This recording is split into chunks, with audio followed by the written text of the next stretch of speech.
My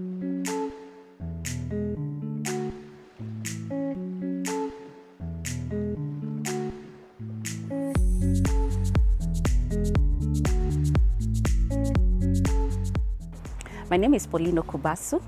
I wear one hat with different expressions and dimensions, depending on the spaces that I am in. I'm a mother of 3 children, I'm a wife, and I'm also an entrepreneur running 2 businesses.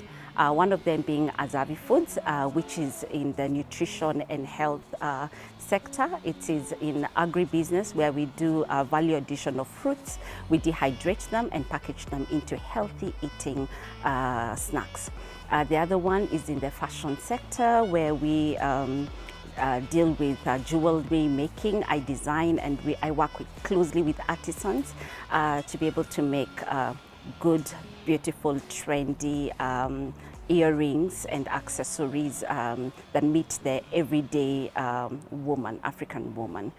I'm also a leader in different spaces, and one key one being OWIT, Organization of Women in International Trade, that's the chapter that is here in Kenya. I serve as their president. Well, my background has been in marketing. I studied marketing and practiced it at a professional level for the last for about 11 years before I decided to venture. And what excited me about entrepreneurship, and I felt I wasn't going to go on with employment, is because entrepreneurship has always been a part of me. Having grown up in a family of entrepreneurs, my parents did entrepreneurship. My mom had a boutique, so she would travel out of the country and she would bring in clothes.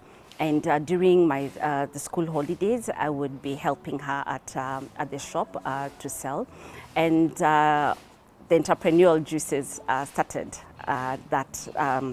around then when I was in primary school.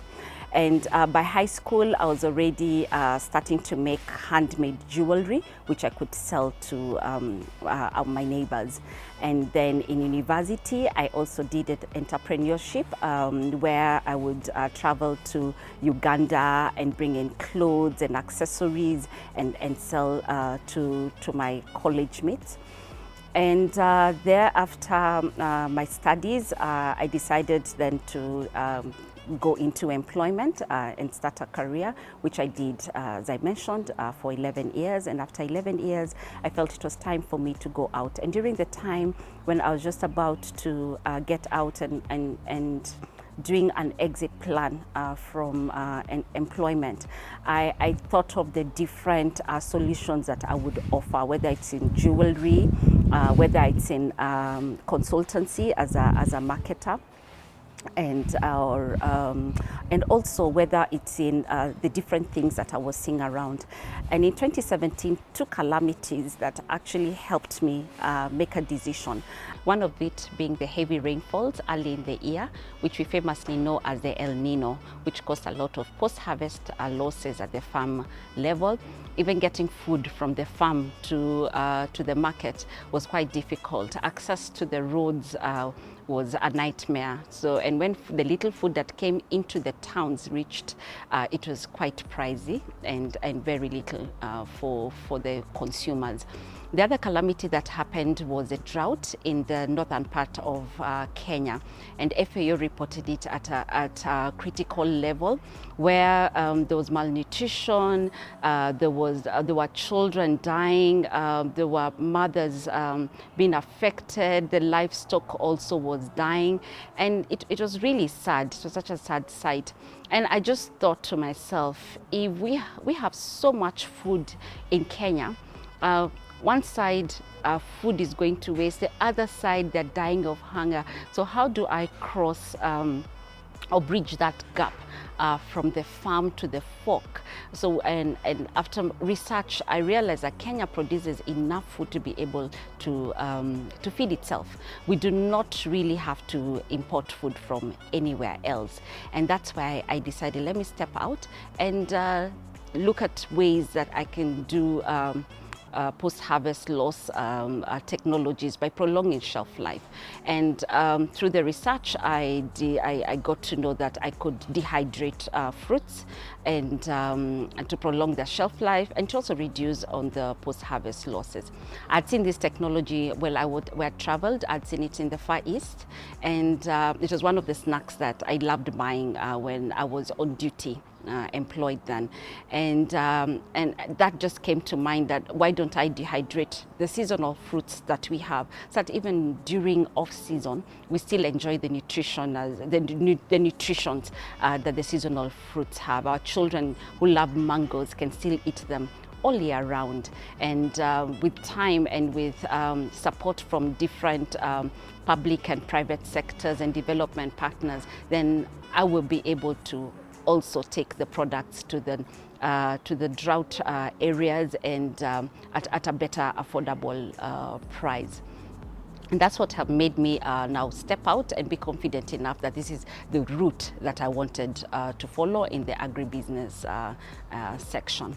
And when I went out, I started now doing more research on what the requirements were, and I realized I needed to have saved 5 million for me to just basically start the business, because the machinery was at about 2 million, or if you get a really small one, it was about 1.5 million.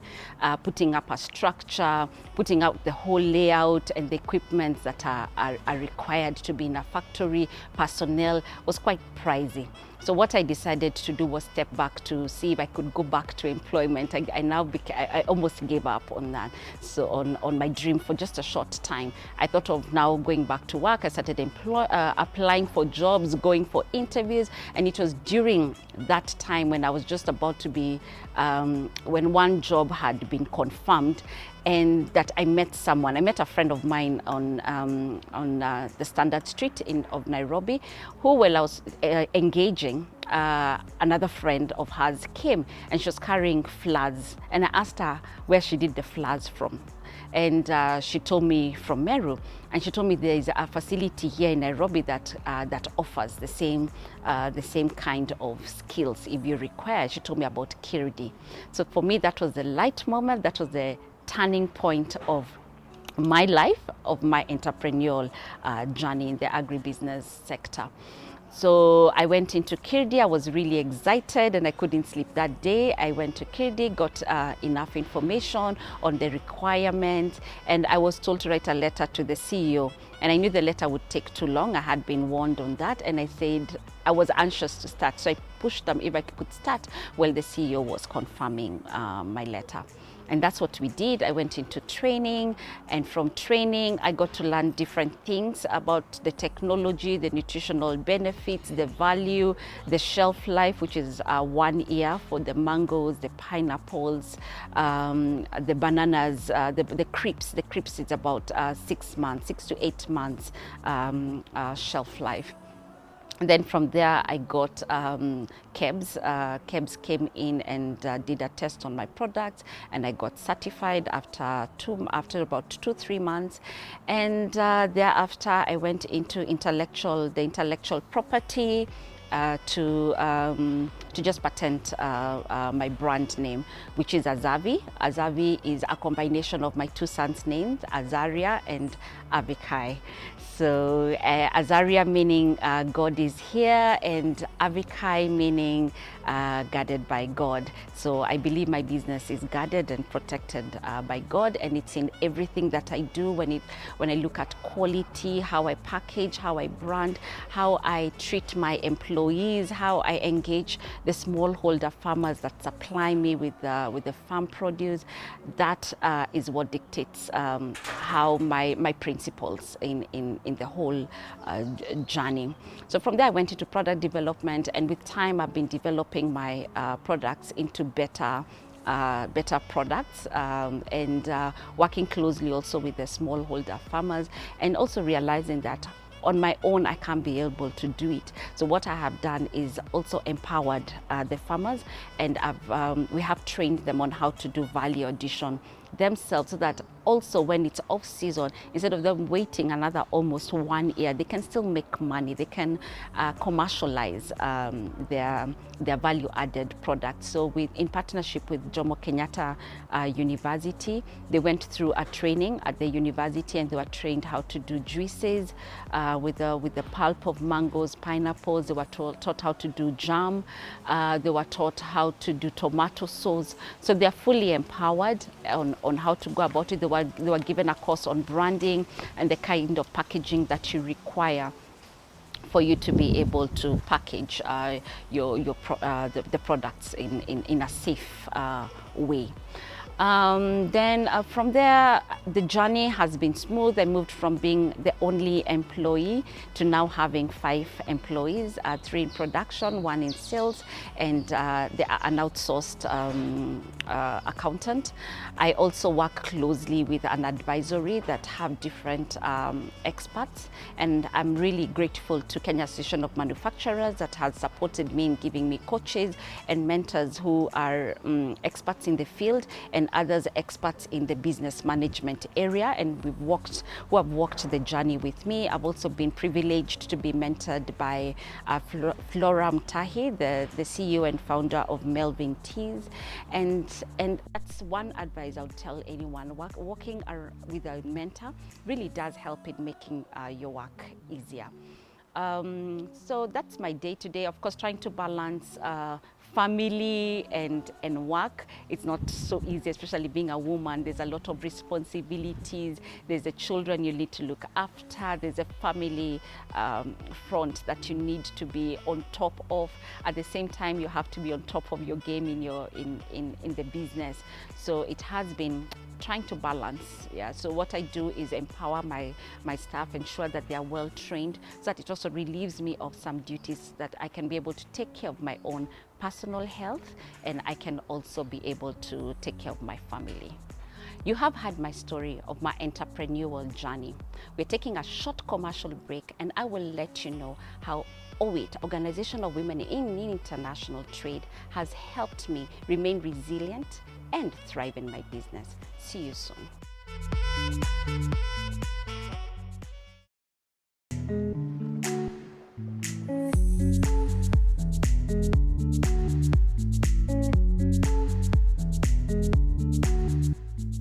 Welcome back to Everyday Woman Show here at Harry Heights. My name is Pauline Okubasu. We were discussing on entrepreneurship and organization of women in international trade, and how it has helped women thrive and become resilient in this economy. Organization of Women is OWIT Kenya is Organization of Women in International Trade, which is a member chapter of OWIT International. OWIT International was started in 1989 in United States, and it has grown into an association in different parts globally. We have 28 chapters currently, and in Africa we have 4 chapters. Kenya having been the first that was launched in 2001. There's one in Nigeria, another one in Zimbabwe, and the recent one that has just been opened, which is South Africa. So wherever you are, you can plug into your local chapter. At OWIT, we disseminate information, we grow leaders, we network, and ensure that the woman is empowered. Our mission is to promote the advancement of women in international trade. And how do we do this? We do this through our 4 key objectives. One of them being capacity building. The other one is market access, financial access, and mentorship. From our capacity buildings, we have programs that we run on a monthly basis. We have 2. One is 2 every month, one is virtual, and the other one is physical. And the physical one, we hold it here at Harry Heights.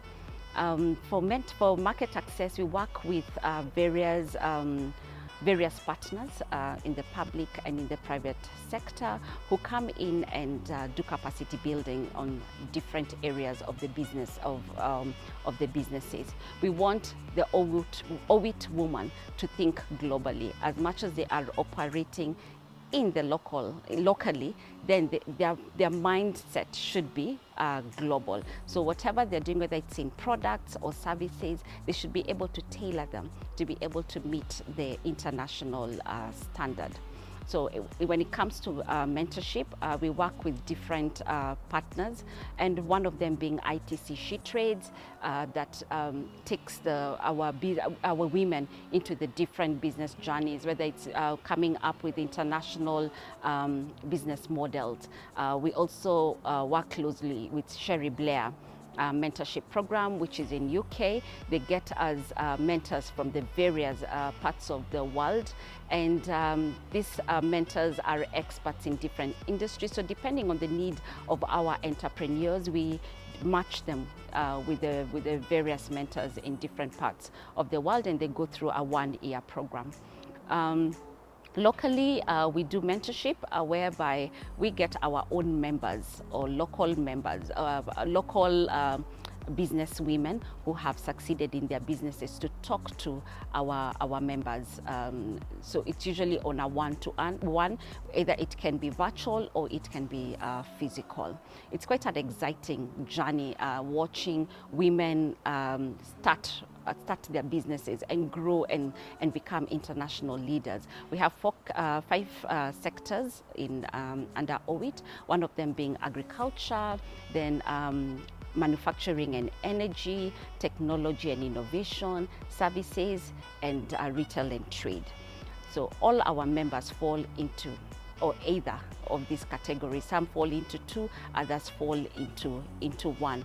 And we look for industry experts to talk to our members depending on the sectors that they are in. So if it's in the agriculture, we look for agricultural experts to come and talk to them and to talk about, right now the climate change issue is there, how to make their products or be sustainable, their services be sustainable in the climate, during the climate change right now. We also have the crisis, conflict that is happening with the war, the Ukraine war, and we're just thinking that I know many businesses have been affected, and then we've come from COVID. So many businesses have been affected. So we also bring in other mentors and even health who come in and talk about the well-being of an entrepreneur, because the different cycles of business can be really difficult for a woman. So if she does not work with someone, it can affect her mentally. So together, even through our networking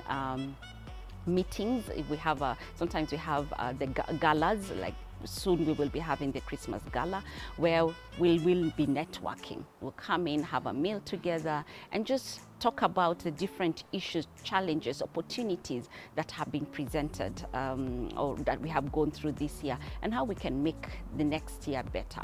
I was happy to have joined OWIT just at the beginning of my business.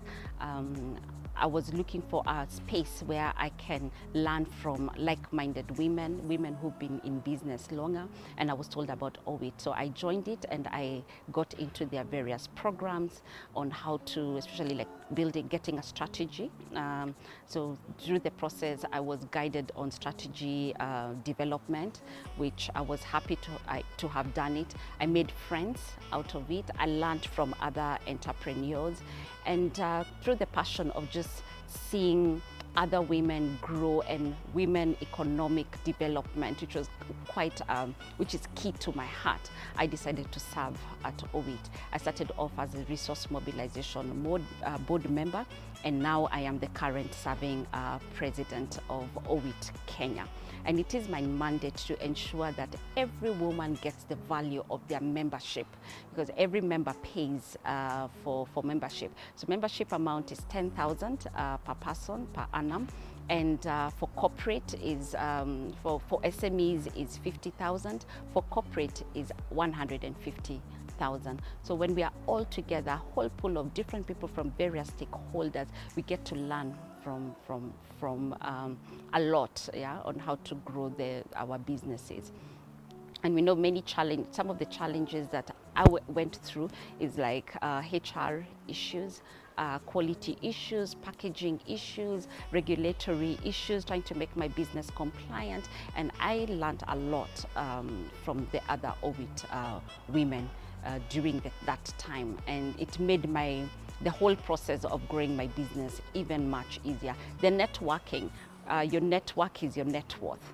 You get your business access from the same people.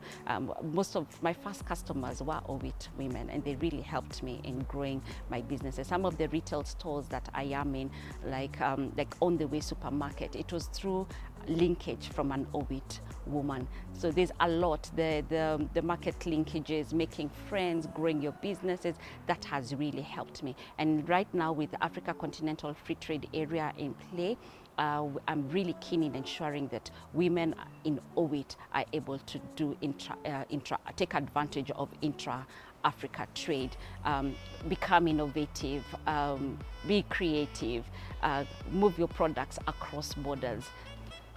If you want to find our healthy snacks, you can find them in the various retail stores, Naivas, On the Way supermarket, at Cafe. You can also buy directly from us from our social media platforms, which is at Azaavi Foods. That's on Instagram, Facebook, Twitter. And you also feel that you need to join a network of like-minded women who will transform your business and make you thrive in it, please join Owit. You can find us on also the various social media platforms, on LinkedIn, on Twitter, Instagram, Facebook, or you can also get our contacts from our website, which is www.owitnairobi.org.